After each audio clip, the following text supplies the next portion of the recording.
phát hiện công thức sản xuất muỗng, nghĩa, thì gỗ vừa nhanh lại vừa tiết kiệm. Mới đây, công ty máy chế biến gỗ Rimac ra mắt dây chuyền sản xuất đồ dùng bếp 100% từ gỗ.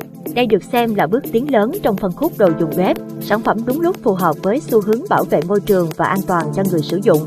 Dây chuyền này đặc biệt phù hợp với các nhà máy chuyên sản xuất và cung cấp đồ dùng cho các trung tâm, hội nghị, nhà hàng, khách sạn.